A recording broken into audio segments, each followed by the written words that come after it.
Trending ngayon ang ex-girlfriend ni Anthony Jennings na si Cham Villanueva. Naglabas ng resibo laban sa aktor kay Maris Racal.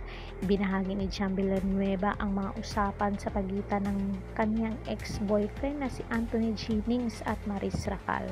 Nangyari ang mga usapan noong sila ay mayroon pang relasyon ni Cham. Makikita ang usapan na tila talagang sobrang malapit na yan sa isa't isa, si Maris at saka si Anthony. Ang masakit pa dito ay boyfriend pa ni Maris, itong si Rico Blanco.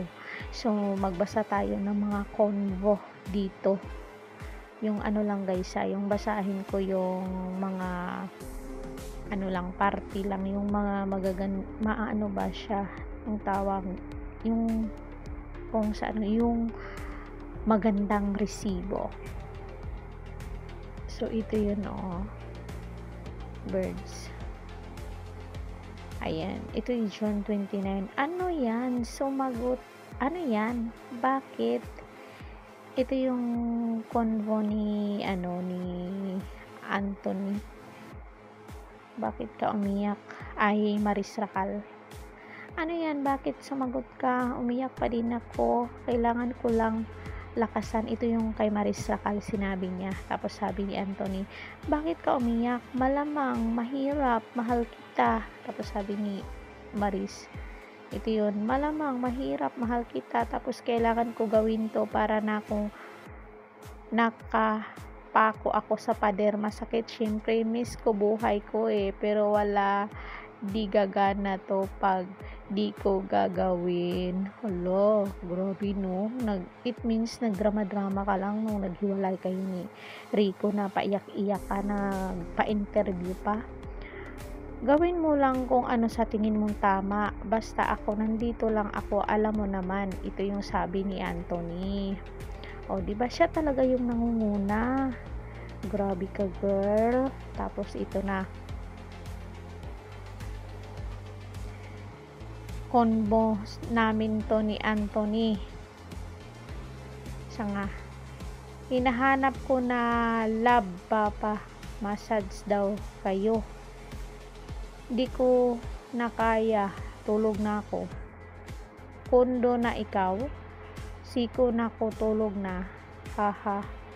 Di ko na kaya, love, please hayaan mo ako, kailangan ko lang tulog, nagpas ako na, paano na kaya, hala, nakauwi ka na ba, tiping pa. Ito yung combo pala ng girlfriend ni Anthony, yung ex niya at saka si Anthony. Baka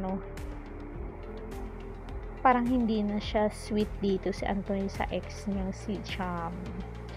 So diba, yun talaga ako gigil sa kay Maris. Tapos ito pa, ito yung kay, this was the time na sumabog na the news about the birthday post, and he told me this, my favor lang sana ako, okay lang ba na private ka ulit sa Sokmed na, love. Ito yung kay Cham at saka kay Anthony. That would make me look stupid. Utos ni Maris yan. Love, hindi mo naintindihan, stop na kami, basta keep mo na lang yan kasi naka-private ka naman dati. Sige, ipaintindi mo sa akin na sinasabi mo na lang lahat ng totoo. Sige, kausapin pa kita maya. Sige, yung result mo, grabe, doon ako hindi makaget over kay Maris. Siya talaga yung nangunguna. Grabe ka, Maris. Ano yan? Grabe ka naman. Dapat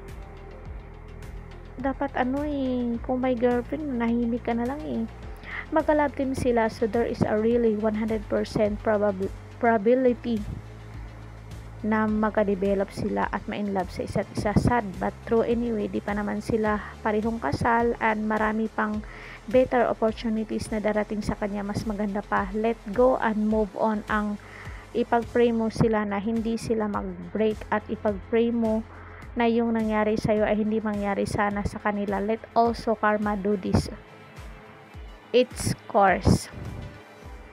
Talaga palang manloloko ang dalawa, mag-love team na yan. Dapat di natangkilikin ang mga produktong ini-endorso nila. Di sila dapat pamarisan. Nakakasuka yung Anthony Jennings at Maris Racal na yan. Ang babae gumawa ng way para magkalabuan sila ni Rico. Sayang lang, gusto mag-explore ni girl. Ayan, pinagbigyan na siya. Sad ang panluloko ay mali kahit kailan. Hindi yan magiging tama, good or bad intention. Pag nagloko ka, mali pa rin. But on the way, lalo na ganitong sitwasyon, mali ang ginawa nila. Kaso nalubog sila nagmahal sila. Andun yung point na hindi naman siguro nila ginusto. Iniwasan naman siguro. Kaso andun na yun sila magkapareha. Wala pa silang pamilya pero nasa stage sila na may BF and GF pero na in love sila. Some point may ganon, but I'm not saying na tama ang ginawa nila. Manyakol si Maris Racal, hahaha.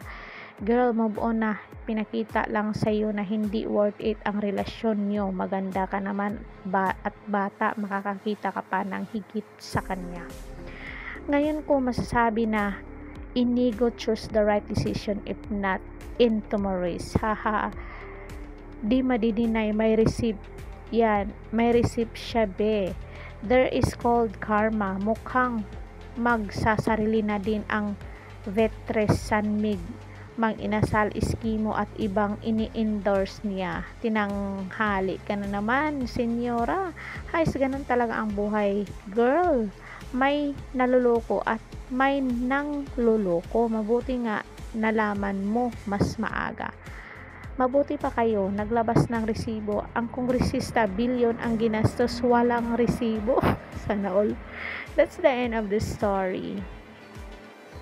So, sabi ko na nga ba, tingin ko na lang may relasyon after nung magpa-picture sila na magkasama. Alam ko sila na yon. Naaawa ako kay Rico, napakabait, binigay lahat sa kanya, tapos sa ilang days lang sa kapartner niya bumigay din siya. Sabi ko, younger ang gusto niya, nagsawa sa may edad, at least ito may resibo siya. Di na siya nakapag-deny. Alam naman niyang may GF yung isa, tinuloy pa rin niya. Siguro type niya yung guy talaga. Oo, hindi igat kung higad itong si Maris. So yun lang guys, sana nagustuhan nyo ang ating video. Trending to at napaka-presko. Kung bago pa lang kayo dito sa ating channel, please hit the notification bell, like, share, and subscribe. Caridad Official TV. Hanggang sa muli, and thank you so much.